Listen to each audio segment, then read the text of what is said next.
Hola, bienvenidos al programa de Misiones de Compasión La Viña.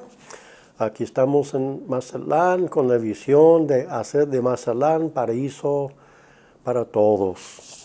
Tenemos unas semanas hablando de David, que fue el muchacho David primero, ¿verdad? Un repaso a la enseñanza que Dios mandó al profeta Samuel a ir a la casa de su familia para escoger el nuevo rey, y fue el profeta, y entonces pasan ahí 6 hijos enfrente del profeta y cada uno se veía bien, pero Dios dijo, no es. Al fin el profeta pregunta al padre, ¿no hay más hijos? Porque ninguno es. Dice, hay uno más, pero es un muchacho, anda cuidando el rebaño en el campo. Y dijo Samuel, no vamos a tener la fiesta, la cena, hasta que él venga. Y fue el chico que siempre lo dejaron afuera de las cosas de la familia, nunca fue invitado a las fiestas, un muchacho rechazado, digamos, por sus hermanos y por sus padres, pero ahora es el enfoque de toda la atención, porque él viene y dice Dios, él es el ungido. El Samuel, el profeta, lo ungió con aceite y empezó su vida nueva. Pasaron meses, tal vez un año, que no cambió nada. Fue ungido por el profeta, pero no pasa nada. Un día su padre le manda como mensajero nomás para llevar tortas a los hijos mayores que están peleando contra los filisteos con el rey Saúl. Y no se quejaba, nunca dijo, pues yo soy importante, tengo la unción del Espíritu y de Dios, y no. Dijo, sí, padre, voy a llevar las tortas, y lleva las tortas. Ya saben la historia, ¿verdad? Sale el gigante Goliat maldiciendo a Israel. El único que no tenía miedo del gigante era el muchacho David. Entonces él así empezó a decir a la gente, pues ¿quién va a pelear contra él? Y nadie quiso. Él dijo que yo puedo. Y lo llevan al rey y él dijo al rey, yo puedo ganarle. Él dice, ¿cómo? Tú eres muchacho, tú eres muy chico, muy joven todavía. Él es hombre de guerra desde su juventud, está muy grande, es gigante.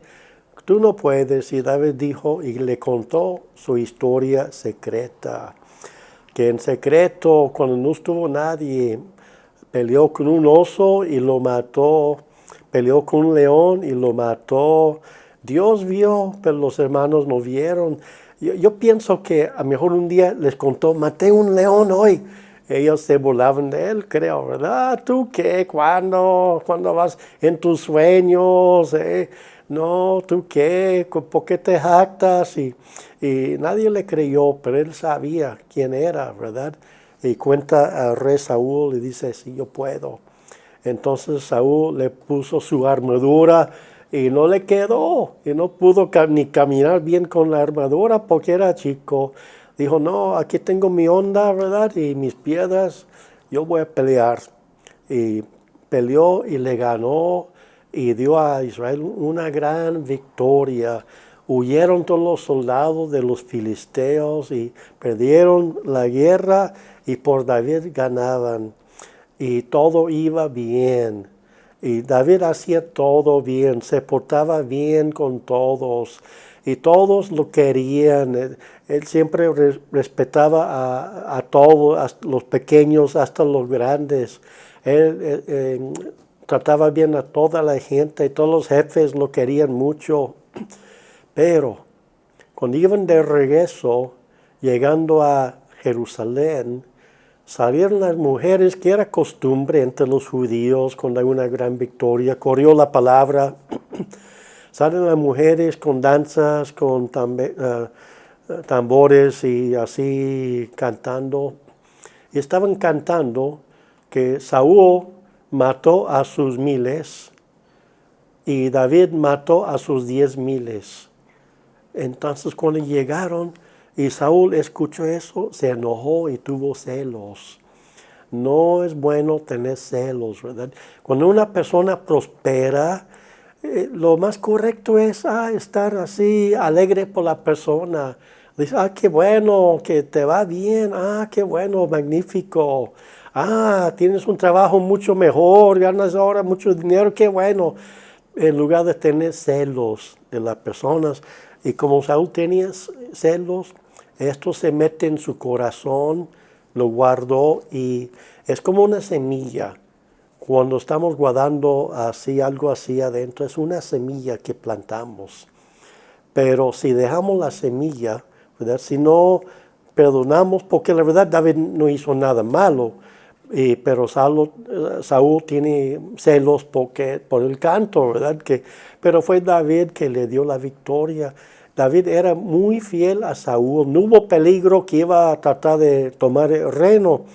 Entonces, pero Saúl dejó adentro esta cosa de guardar algo no perdonado, ¿verdad? Y guardaba así rencor y enojo en su corazón contra David. Son semillas. Y como se quedaban, estas semillas empiezan a echar raíces en el corazón. Ya es más difícil de sacarlas, ¿verdad? Por eso es importante, cuando alguien te ofende, perdona rápidamente. Echar raíces, ¿verdad? Y después crecen y llevan un fruto. El fruto era, Saúl decidió matar a David por celos, porque cantaban que él mató sus 10,000, ¿verdad? Y tenía miedo de él, pero sin razón, porque David era muy leal todo el tiempo a Saúl.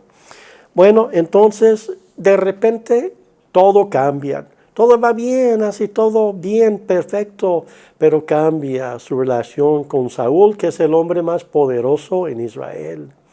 Y él empezó a intentar a matar a David varias veces. Y fue tan malo que con el tiempo David tuvo que huir. Y huyendo, el único lugar seguro donde Saúl no puede entrar buscándole es el campo o la tierra de los filisteos. Y son enemigos de Dios, de los hijos de Dios, de Israel. Son enemigos. Pero él huye allí. Pero alguien lo vio y dijo, no es él que cantan que Saúl mató sus miles y David sus 10,000. Entonces se asustó porque se daban cuenta que él es el rey futuro de Israel, enemigo de los filisteos. Entonces avisan al rey de Gat ahí y lo llevan. Entonces David, para escapar, se fingió como loco. Porque en esa cultura, en muchas culturas del mundo, la gente tiene miedo de matar a un loco porque dice que trae maldición de Dios, porque los locos están tocados por Dios y por eso andan locos. Entonces, por esta tradición, tienen miedo de matar a un loco. Y David sabía la cultura y se fingió como loco. Llenó su barba con saliva, está goteando así en ropa y anda así rasgando las puertas. Y dice al rey, ay, no me faltan locos aquí, sácalo de mi presencia. Y David huyó a una cueva. No sabemos cuántos meses estuvo solo en la cueva, pero compuso 3 salmos. En ese tiempo ya leímos 2. Hoy vamos al tercero, que es el Salmo 142. Salmos está en el Antiguo Testamento, antes de Proverbios. Salmo 142. Y hay una nota en la mía que dice que, oración que hizo cuando estaba en la cueva. Ok, primeramente, ¿cómo sería vivir solo en el bosque, en el desierto, en una cueva? ¿Cómo sería? A mí me daría un montón de miedo. ¿Cómo va a dormir en la noche? No hay lámparas, no tiene lámparas, no hay cerrillos todavía, ¿verdad? No tiene nada y duerme en la cueva porque es el único lugar seguro donde nadie le ve. Entonces pasa su tiempo allí, no sé cómo comió, a lo mejor en el día salió a buscar unas plantas o o a casar, o no sabemos. Pero sí estuvo un buen tiempo en la cueva, solo, y escribió 3 salmos en ese tiempo. Y esto dice que esta es la oración, porque los salmos en verdad son oraciones. Oraciones donde ponen música y los cantan después. Bueno, verso 1. Con mi voz clamaré a Jehová. Él está diciendo lo que él decidió hacer. Ok, aquí estoy solo, no tengo amigos, no tengo dinero, no tengo nada, ni velas tengo, nada. Aquí estoy solo, deprimido, ¿verdad? Y dice que voy a clamar a Dios. Voy a clamar a Yahweh, el nombre más correcto en hebreo. Voy a clamar a Yahweh, ¿verdad? Porque Yahweh sí me escucha. Y dice, con mi voz pediré a Jehová misericordia. Amigo, amiga, escuchándome, ¿por qué no claman a Dios? No tiene que esperar los problemas, pero si te andan problemas, es tiempo de clamar a Dios, ¿verdad? Y Dios, ayúdame. Señor, clamo a ti, voy a pedir algo, Señor, y más que todo, misericordia, ¿verdad? Que Dios es Dios que da misericordia. Entonces David está clamando, pidiendo misericordia. Versículo 2 dice, delante de él expondré mi queja. Mire, él está así hablando a sí mismo lo que él va a hacer. ¿Okay? Delante de él expondré mi queja. Mire, no es malo quejarse con Dios cuando tienes una queja, ¿verdad?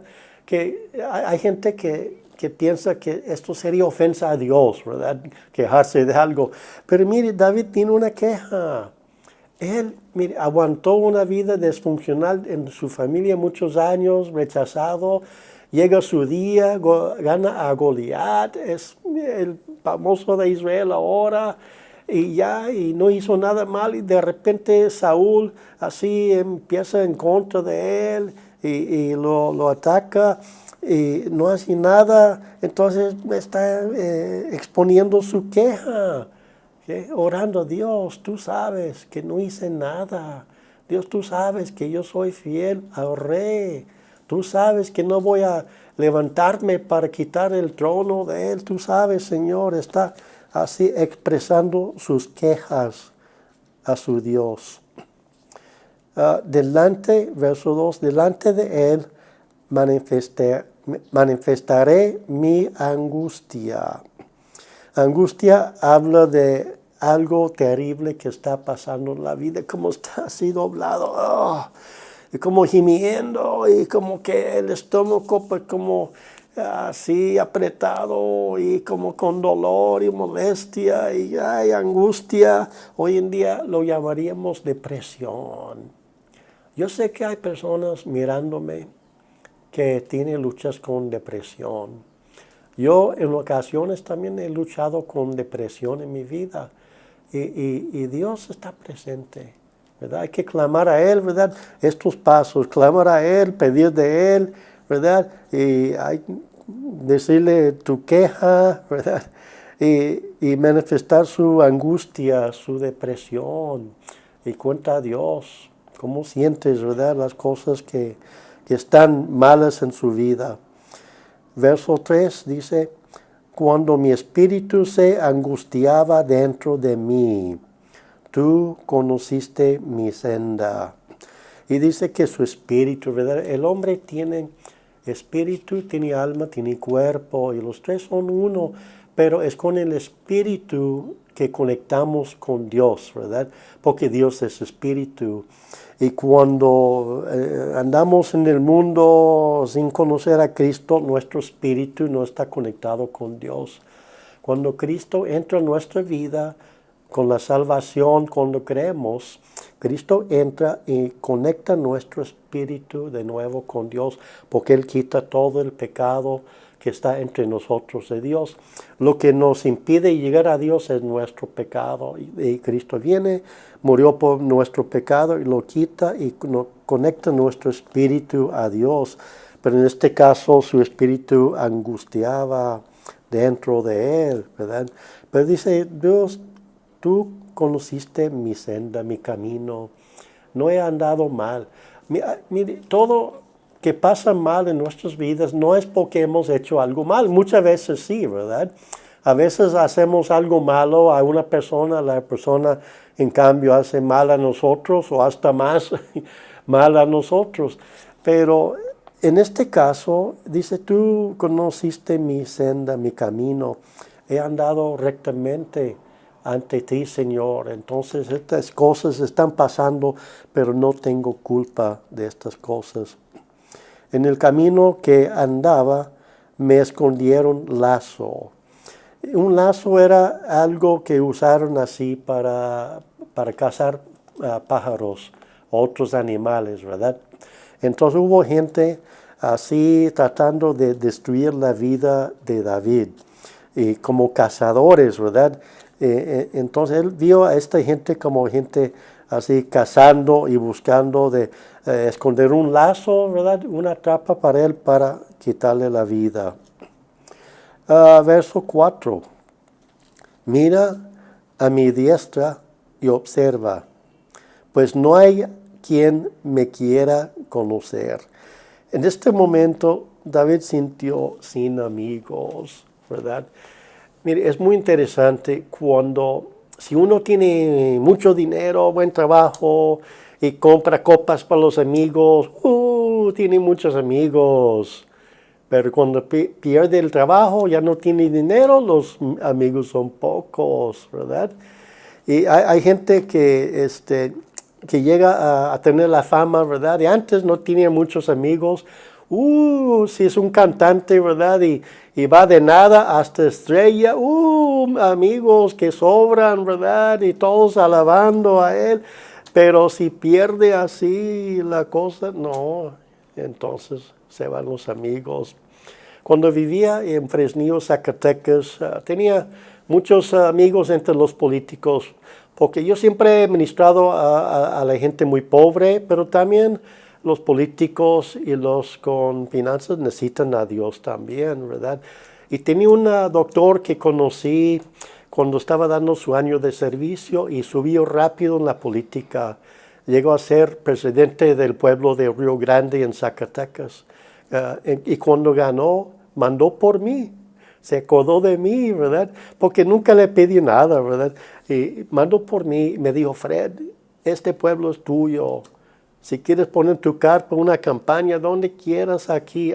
Está bien, aquí está bien, enfrente de la presidencia, porque sabía que era un pueblo peligroso para cristianos, ¿verdad?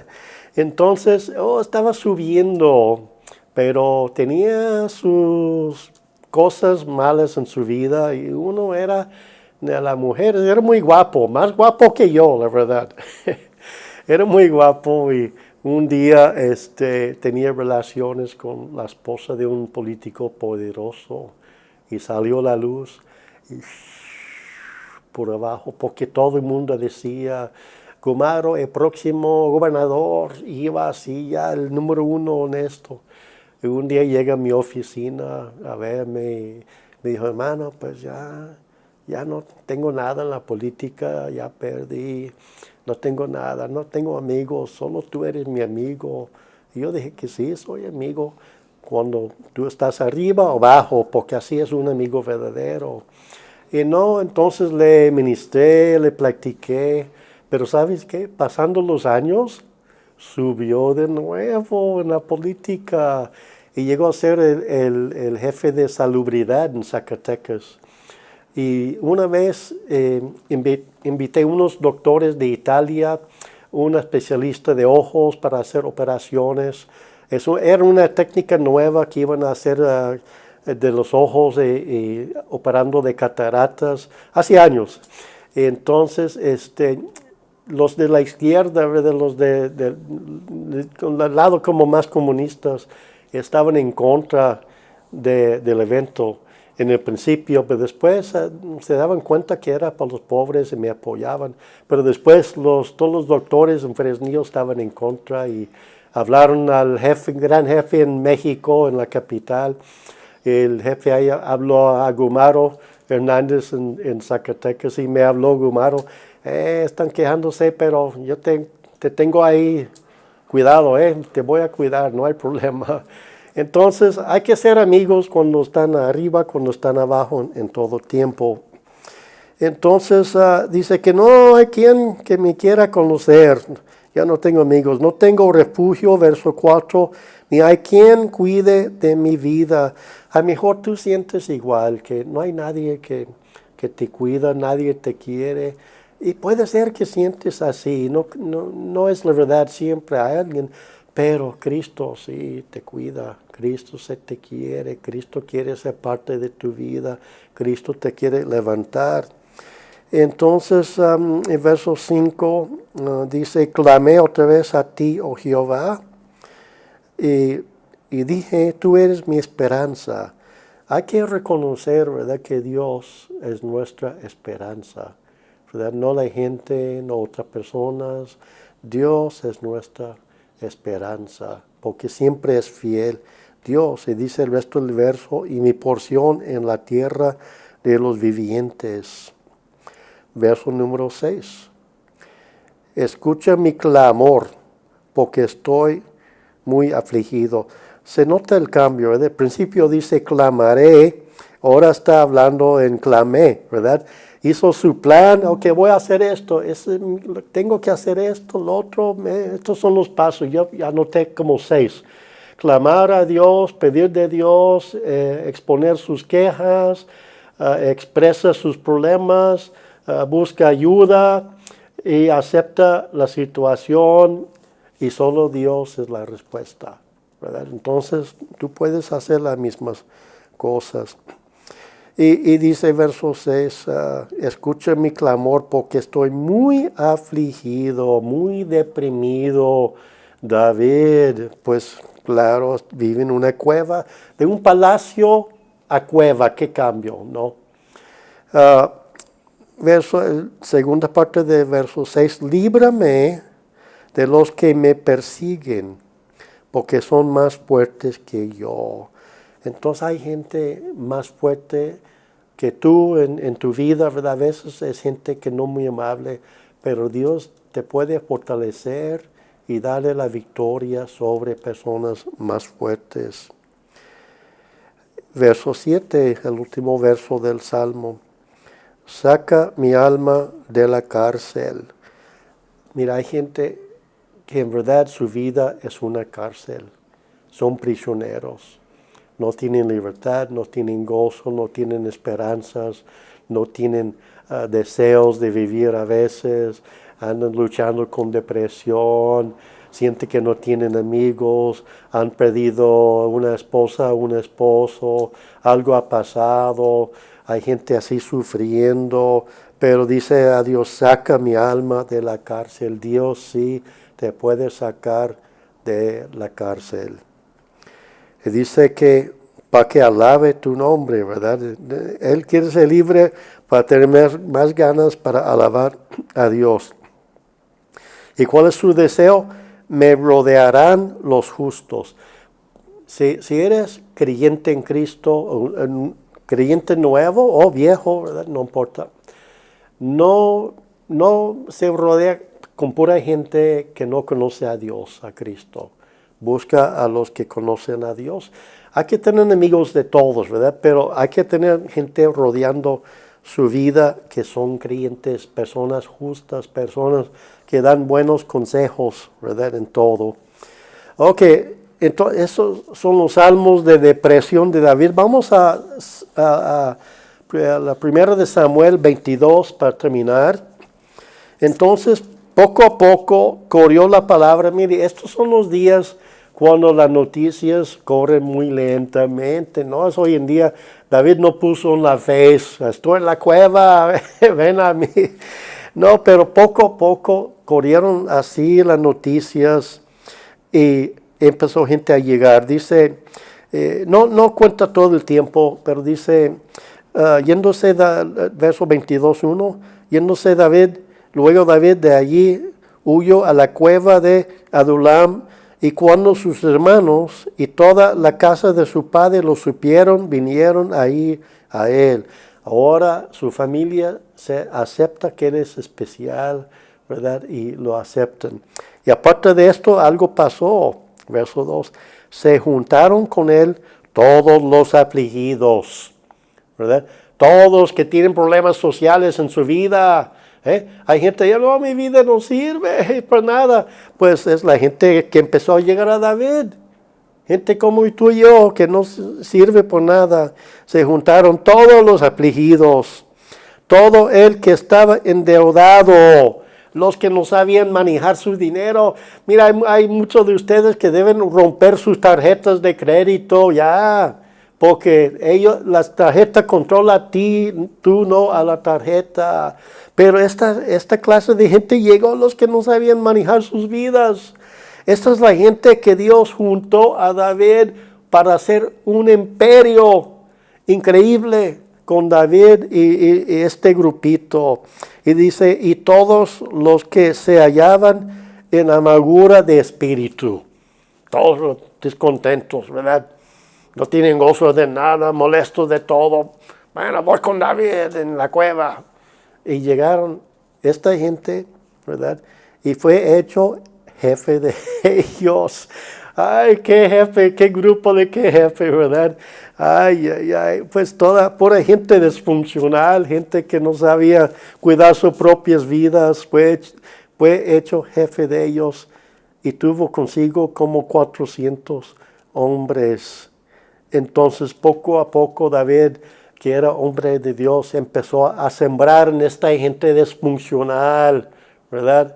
Esta gente corriente común con tantos problemas empezó sembrando en ellos y de ellos levantó las primicias de un ejército fuerte, de un grupo fuerte. Llegaron a ser todos de ellos hombres de Dios, mujeres de Dios, gente firme en las cosas de Dios. Y con esta gente disfuncional que no servía en la sociedad, Dios levantó un imperio con ellos y David como su jefe. Increíble lo que hizo Dios. Dios te invita. Si quiere juntarse con un grupo disfuncional con su pasado, le invito a la viña en Cabarón Sábalo, cerca del Panamá Restaurant, los domingos a las 11 de la tarde. Ahí estamos como todos ustedes siendo usados por Dios para cambiar a Mazatlán y trabajando para hacer Mazatlán paraíso para todos. Que Dios los bendiga. Amén.